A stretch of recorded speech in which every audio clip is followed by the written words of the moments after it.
మనిషి జీవితంలో ఓడిపోవటం పెద్ద విషయం కాదు. కానీ తాను ఓడిపోతున్నానని తెలిసినా అదే దారిలో పరిగెత్తటం, అదే అసలు విషాదం. ఒకప్పుడు ప్రపంచాన్ని ప్రభావితం చేసిన కంపెనీలు, లక్షలాది మందికి ఉద్యోగాలిచ్చిన సంస్థలు, విజయానికి చిహ్నాలుగా నిలిచిన వ్యక్తులు ఈరోజు ఎందుకు చరిత్ర పుస్తకాల్లో, బిజినెస్ స్కూల్ కేస్ స్టడీస్లో మాత్రమే మిగిలిపోయారు? వాళ్ళను కూల్చేసిందేంటి? అత్యాశ, అహంకారమా, మార్పును అంగీకరించలేకపోవటమా, లేక విజయాన్ని నిలబెట్టుకోవాలనే ఒత్తిడా? ఈరోజు మనం కొన్ని కంపెనీల గురించి మాట్లాడటం లేదు, కాలం మనకిచ్చిన హెచ్చరికల గురించి మాట్లాడుకుంటున్నాం. ఎందుకంటే ఈ కథలు వ్యాపార ప్రపంచానికి మాత్రమే కాదు, జీవితంలో ఎదగాలి అనుకునే ప్రతి మనిషికి సంబంధించినవి. ముందుగా సత్యం కథతో మొదలు పెడదాం. ఒకప్పుడు హైదరాబాద్ అంటే చార్మినార్, తర్వాత గుర్తొచ్చే పేరు సత్యం. వేలాది మంది సాఫ్ట్వేర్ ఉద్యోగుల కలల సంస్థ సత్యం. అంతర్జాతీయ స్థాయిలో భారత ఐటీ రంగానికి గౌరవాన్ని తీసుకువచ్చిన కంపెనీల్లో ఇది ఒకటి. కానీ 2009లో ఒక్క లేఖతో అంతా మారిపోయింది. ఆ సంస్థ వ్యవస్థాపకుడు బి రామలింగరాజు చేసిన ఒప్పుకోలు దేశాన్ని షాక్కి గురి చేసిందన్నమాట. లేని లాభాలు చూపించడం, లేని నగదు నిల్వలను చూపించడం, ఆర్థిక లెక్కల్ని వక్రీకరించడం, ఇలా సంవత్సరాల పాటు ఒక అబద్ధాన్ని నిలబెట్టడానికి మరిన్ని అబద్ధాలని జత చేయాల్సి వచ్చింది. చివరికి ఆయన చెప్పిన ఒక మాట ఇప్పటికీ వ్యాపార ప్రపంచంలో ఒక హెచ్చరికగా వినిపిస్తుంది: నేను పులి మీద సవారీ చేశాను, దిగలేకపోయాను. ఈ కథ మనకి ఒక విషయాన్ని చెప్తుంది. మోసం చేసే వ్యక్తి మొదట డబ్బును కోల్పోడు, ముందు కోల్పోయేది భయం, తర్వాత నిద్ర, చివరికి నమ్మకం. వ్యాపారంలో నష్టపోయినవాడు మళ్ళీ నిలబడగలడు, కానీ నమ్మకం కోల్పోయినవాడు తిరిగి నిలబడటం అనేది చాలా కష్టం. ఇప్పుడు మరో కథ. మన చిన్ననాటి జ్ఞాపకాల్లో భాగమైన కోడాక్. పుట్టినరోజులు, పెళ్ళిళ్ళు, కుటుంబానికి సంబంధించిన ఫోటోలు, ప్రతి ఇంటి ఆల్బంలో కోడాక్ ముద్ర ఉండేది. కానీ చాలామందికి తెలియని విషయం ఏంటంటే, డిజిటల్ కెమెరాను కనిపెట్టింది కూడా కోడాక్ సంస్థే. అయితే వారు ఆ సాంకేతికతను పూర్తిగా స్వీకరించలేదన్నమాట. ఎందుకంటే డిజిటల్ ఫోటోగ్రఫీ పెరిగితే తమ ఫిల్మ్ రోల్స్ వ్యాపారం దెబ్బతింటుందని వాళ్ళు భయపడ్డారు. అక్కడే వాళ్ళు ఓడిపోయారు. ప్రపంచం మారుతుంది, వినియోగదారుల అలవాట్లు మారుతున్నాయి, సాంకేతికత మారుతోంది. కానీ కోడాక్ మాత్రం తన పాత విజయాన్నే కాపాడుకోవాలని ప్రయత్నించింది. ఫలితం ఏంటి? ఇతర కంపెనీలు ముందుకు వెళ్ళిపోయాయి, తర్వాత స్మార్ట్ ఫోన్స్ వచ్చాయి. కోడాక్ మాత్రం చరిత్రలో ఒక అధ్యాయంగా మిగిలిపోయింది. ఈ కథ చెప్పే పాఠం చాలా స్పష్టంగా ఉంది.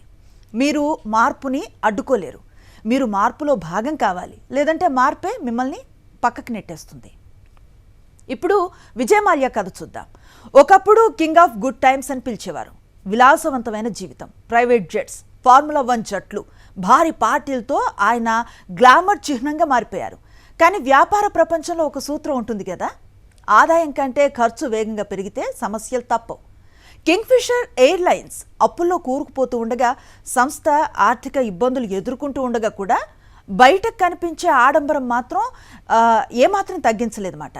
ఇక్కడ మనం గుర్తుంచుకోవాల్సిన విషయం ఒకటే: ధనవంతుడిలా కనిపించడం వేరు, నిజంగా ధనవంతుడిగా ఉండటం వేరు. చాలామంది జీవితాల్లో కూడా ఇదే తప్పు కనిపిస్తుంది. ఆదాయం ఎంత ఉంది అన్నది కాకుండా ఇతరులకి ఎలా కనిపిస్తున్నో అన్న దానిపై ఎక్కువ ఫోకస్ పెడతారు. అదే ఒకరోజు అన్ని సమస్యలకి కారణమవుతుంది. ఇప్పుడు టాటా నానో కథ చూద్దాం. రతన్ టాటా ఒక మంచి ఉద్దేశంతో ఈ కారుని తీసుకొచ్చారు. ద్విచక్ర వాహనంపై ప్రయాణిస్తున్న ఒక ఫ్యామిలీకి సురక్షితమైన ప్రత్యామ్నాయం ఇవ్వాలి అనుకున్నారన్నమాట. ఆ ఆలోచన చాలా గొప్పది, ఉద్దేశం కూడా గొప్పదే. కానీ మార్కెటింగ్లో ఒక చిన్న పొరపాటు జరిగింది. ప్రపంచంలోనే అత్యంత చవకైన కార్ అనే గుర్తింపుని ముందుకు తీసుకొచ్చారు. సాంకేతికంగా అది గొప్ప విషయం కావచ్చు, కానీ వినియోగదారుల మనస్తత్వం వేరుగా ఆలోచించింది. మన దేశంలో కార్ అనేది కేవలం ప్రయాణ సాధనం మాత్రమే కాదు, అది ఒక సామాజిక గుర్తింపు, ఒక గౌరవ సూచకం. ఎవరు తాము చవకైన కారు యజమానిగా గుర్తించబడాలని కోరుకోరు. దాంతో నానో ప్రజల భావోద్వేగాలతో అనుసంధానం కాలేకపోయింది. ఇక్కడ మనం నేర్చుకోవాల్సిన విషయం ఏంటంటే, ప్రజలు కేవలం వస్తువులు మాత్రమే కొనరు, ఆ వస్తువు తమ గురించి ఏం చెప్తుందో కూడా కొనుగోలు చేస్తారన్నమాట. ఇప్పుడు కెఫే కాఫీ డే వ్యవస్థాపకుడు సిద్ధార్థ కథను చూద్దాం. దేశవ్యాప్తంగా యువతకు ఒక కొత్త సంస్కృతిని పరిచయం చేసిన బ్రాండ్ కెఫే కాఫీ డే.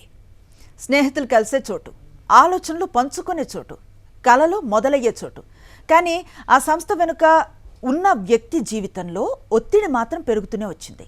వ్యాపార విస్తరణ, అప్పులు, పెట్టుబడిదారుల ఒత్తిడి, పన్నుల వివాదాలు ఇవన్నీ కలిసి మానసికంగా ఆయనపై తీవ్ర ప్రభావాన్ని చూపించాయి.